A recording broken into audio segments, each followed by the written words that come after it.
Yo, minasan konnichiwa. Apa kabar semua? What up? How you guys doing? Selamat datang di Garuda Jepang. Yang subscribe, thank you. Yang suka dengan channel ini, diklik tombol loncengnya ya, biar ada notifikasi setiap saya upload new video. Video kali ini berdasarkan komen dari subscriber saya, barusan aja. Tapi ini video ini sangat penting. Saya ucapkan terima kasih. Thank you to Tane Takam. Namanya Tane Takam. Saya nggak tahu ini asli orang Indonesia atau enggak. Kalau dia orang Malaysia atau kalau dia orang lain, saya ucapkan dalam bahasa Inggris. Thank you, Mr. Tane Takam. I do appreciate what you send me about denial syndrome in Malaysia, in especially Malay people, ya. From Raja Petra Kamarudin. Am I right? Jadi ini dia, kenapa orang Malaysia itu suka menghina, suka berkata-kata kotor, terutama kepada orang Indonesia. Rupanya di Malaysia ini ada namanya penyakit denial syndrome. Sindrom penolakan, tidak mau menerima kenyataan. Ini dibahas oleh Raja Petra Kamarudin. Sepertinya beliau ini mix ya, tapi berbahasa Melayu, orang Melayu juga, orang Melayu sendiri dengan baik, di Malaysia Today nama medianya. Jadi beliau ini membahas kenapa orang Malaysia itu kalau dia kalah samalah dengan TMJ, berkata mereka punya halusinasi bahwa bangsa mereka mahawangsa, Melayu Malaysia itu terbaik, orang Indonesia itu babu di bawah mereka. Mereka tidak mau menerima kenyataan bahwa banyak orang Indonesia itu yang lebih kaya. Jumlah orang kaya Indonesia itu lebih banyak dari total keseluruhan rakyat Malaysia. Orang menengah ke atas Indonesia itu banyak. Saya sebagai bukti, saya hidup di 15 tahun hidup di Jepang ini ya. Saya bertemu dengan banyak sekali turis dari Indonesia, rata-rata mereka kaya. Nggak ada yang backpacker dari Indonesia. Eyewitness, saya buktinya.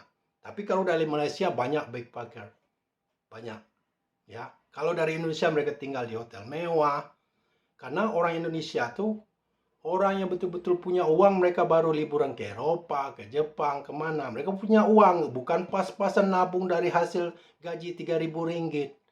Ya, rupanya saya dapat cari average salary, gaji rata-rata di Malaysia itu 3.000 ringgit.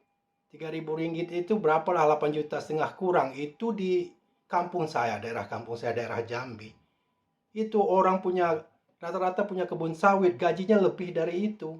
Nggak kerja tuh dari 9 to 5 job, no.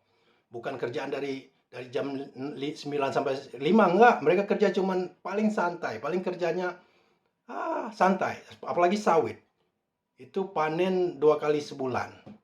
Ini ada komen dari video saya, daerah Tungkal. Dia punya 3 hektar, itu bisa 15 juta sebulan. Jauh di atas gaji rata-rata Malaysia. Ya, itu yang kalian sombong, seharusnya kalian malu. Kenapa mereka sombong? Rupanya inilah penyakit dia. Ya, denial syndrome ini dibahas oleh orang Malaysia sendiri. Silakan lihat sendiri. Ini dia cuplikan videonya. Assalamualaikum dan salam sejahtera. Ada satu pepatah Arab. Terlebih dahulu, kita kena ikat atau tambat unta kita. Lepas tu barulah kita doa untuk keselamatan unta tersebut.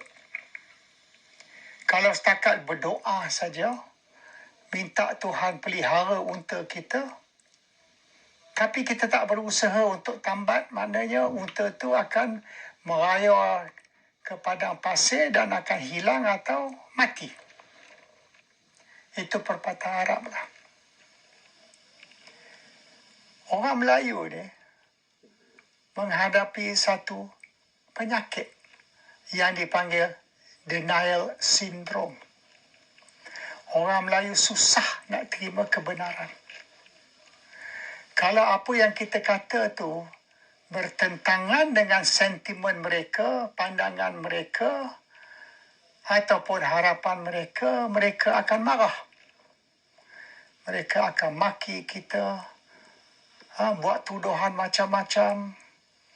Awak sudah kena beli, awak sudah U-turn, awak nak cari jalan nak balik ke Malaysia.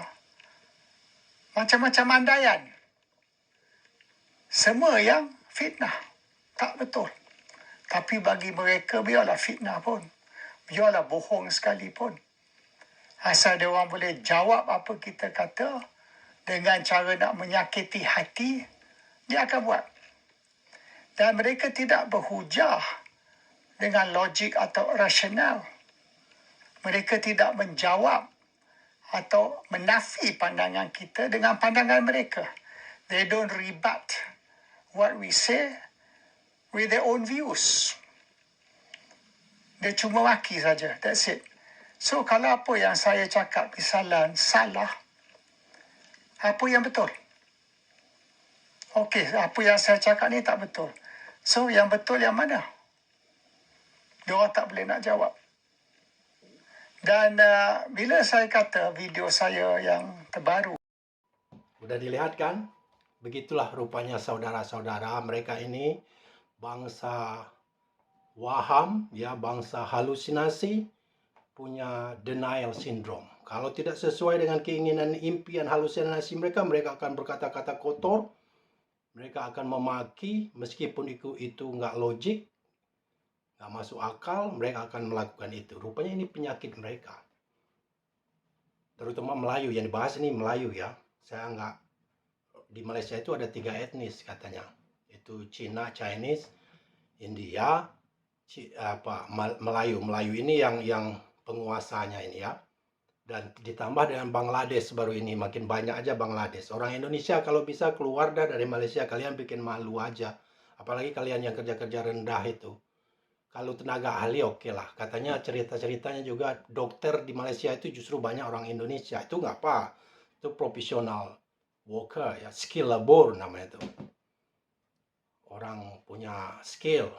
Kalau kalian cuman kerja digaji 3 juta, 4 juta, kerja di kebun sawit, jadi pembantu, mending kalian pulang ke Indonesia, bikin kebun sendiri. Kalau kerja ke luar negeri, itu nasihat saya ya, make sure you can save some money. Pastikan kamu bisa nabung. Jadi kamu bisa investasi pas pulang kampung nanti, kamu nggak cari-cari kerja lagi. Nanti akan saya bahas di video khusus saya ini, Diari Jepang. Linknya sudah saya kasih, saya udah bikin video itu, terutama untuk informasi di Jepang, bekerja di Jepang, kalau ada masalah, gajinya berapa, udah ada di sana, tinggal search sendiri. Saya taruh linknya nanti di sini ya. Itu. Rupanya ini penyakit. Denial syndrome. Jadi kalau mereka ini biasa, ingat ya waktu kualifikasi Piala Dunia, mereka diawali dengan sangat bagus sekali Malaysia. Indonesia malah diawali dengan terseok-seok. Kualifikasinya dulu dengan Brunei, coba lawannya dulu. Step by step sampai sekarang di round 4 kualifikasi Piala Dunia. Malaysia yang diawali dengan baik, sombong, angkuh, menghina, sampai Piala Merdeka aja mereka nggak ngundang Indonesia. Katanya Indonesia terlalu di bawah level mereka, nggak level. Ingat saya itu, sombong mereka. Ternyata apa? Mereka nggak lolos kualifikasi Piala Dunia. Indonesia yang lolos sampai ke ronde 4. Insya Allah tembus Piala Dunia. Inilah penyakitnya, denial syndrome. Kenyataan ini mereka terima. Inilah namanya denial syndrome, kata ya, Raja Petra Kamarudin ini. Terima kasih Tanya Takam, I do appreciate you link. Saya tonton video sekejap, saya ngerti. Mereka ini orang yang pantas dikasihani. Ya, mereka kalau merasa kalah, mereka akan melontarkan kata-kata yang nggak masuk akal, menghina apapun itu. Ya, karena penyakit denial syndrome mereka ini. Inilah rupanya penyebab mereka itu kalau menang dikit sombong, suka menghina-hina Indonesia, kalah sombong, menang sombong, serba susah sama mereka. Kalau kita itu nggak sesuai dengan maunya. Makanya channel-channel seperti Toha, Sari Ting Ting, Boru Naga, Jantung Pisang, itu mereka puja karena sesuai dengan halusinasi mereka. Channel seperti saya ini nggak berani.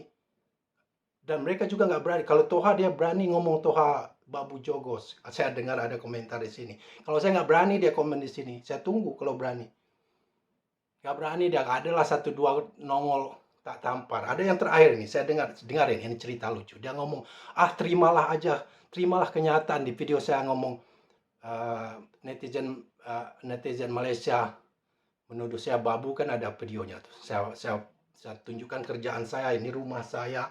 Saya tunjukkan rumah saya. Rumah saya ini 2 tingkat. Kamarnya aja ada 5. Bisa 3 lah. Minimal 3-4 rumah di Malaysia itu harganya. Kerjaan saya kalau gaji 3.000-6.000 Malaysia itu berlipat-lipat gaji saya. Saya kontak nih. Saya tabokin kalau mereka datang. Ngomong lagi, pembantu terimanya pembantu. Saya ngomong, kamu nggak lihat video saya semuanya. Lihat dulu, tetap aja. Karena begini, denial syndrome. Jadi tetap aja dia. Betul kata Pak Kamarudin itu. Denial, dia ngomong, kamu pokoknya saya ini pembantu, nggak mau dia terima. Saya ini pekerja profesional. Saya punya gaji berlipat-lipat dari gaji 3.000-6.000 ringgit itu. Saya sanggup beli rumah di Tokyo. Saya ingat, saya juga investasi di kampung saya. Saya juga investor. Jadi kalaupun saya nggak kerja, saya punya passive income. Saya bisa tidur santai, nggak perlu pulang pun ke Indonesia. Saya nggak cari-cari kerja lagi. Saya punya karyawan ada 20 orang. Saya punya kebun, ya nggak banyak. Mencukuplah 3 kali lipat gaji di Malaysia. Nggak, kalau saya pulang ke Indonesia nggak perlu saya kerja lagi. Ya, itu dia nggak terima. Tetap, pokoknya kamu pembantu.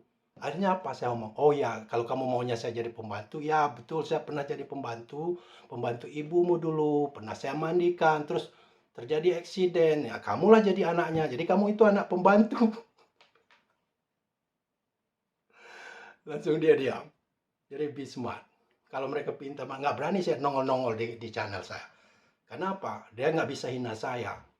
Karena dia nggak merasa saya di bawah dia, jadi nggak berani. Gitu kan? Tapi tetap aja denial syndrome. Pokoknya kamu membantu. Nggak mau peduli dia pendapatan saya 10 kali lipat dia. Saya sanggup beli rumah di sini yang harganya 3 kali lipat dia. Saya punya kebun investasi di sana. Nggak ngutang gitu. Investasinya di Indonesia saya nggak ada ngutang-ngutang. Sementara mereka dari sekolah ada itu student loan namanya. Sekolah di Malaysia itu ya, kalau kalian nggak mampu mau kuliah bisa minjam, ngutang sama pemerintah. Nanti pas kerja dibayar. Semuanya mereka. Itu kan seperti pemain bola mereka itu. Nggak dibayar sampai berbulan-bulan, dibanet pipa. Tetap denial sendiri. Mereka nggak terima. Mereka berkata-kata, kami orang kaya. Pokoknya kami orang kaya. Nggak mau tahu. Itulah denial syndrome. Jadi yang mau kerja, jangan kerja ke Malaysia ya. Kalau kerja, minimal gaji kalian kalau kerja di luar negeri, saya kasih aja, kalau kalian kerja di Jepang, Korea, itu minimal gaji kalian itu antara 20 juta, antara minimal ini 18 juta minimal. Kalau nggak, mendingan nggak usah. Karena 18 juta kalian bisa nyimpan, pas pulang ke Indonesia bisa investasi. Ya, jangan selamanya juga jadi pekerja. Ya, pekerja Indonesia di Jepang ini mereka bekerja di elektronik, di nurse, di rumah sakit. Nggak ada orang Indonesia jadi pembantu di sini. Orang Jepang nggak butuh pembantu. Ya, oke. Itu saja nasihat saja. Kalau pergi ke luar negeri, kerjamu di antara 20 juta lah. 18 ke 20 juta. Kalau nggak usah. Ya mending kamu di kampung, kalau di Jambi, Sumatera, mending kamu buka kebun, tanam sawit, 2 hektar sawit, hidupmu lebih makmur. Hidupmu tenang. Istilahnya nggak perlu bangun dari jam 9 sampai jam 5. Oke, itu aja nasihat saya. Thank you yang sudah subscribe. Klik tombol belnya itu di anu kamu di YouTube itu ada tombol seperti lonceng. Jadi ada notifikasi, itu tombol notifikasi. See you matane, bukan sayonara ya. Gambatte kudasai. Merdeka Indonesia.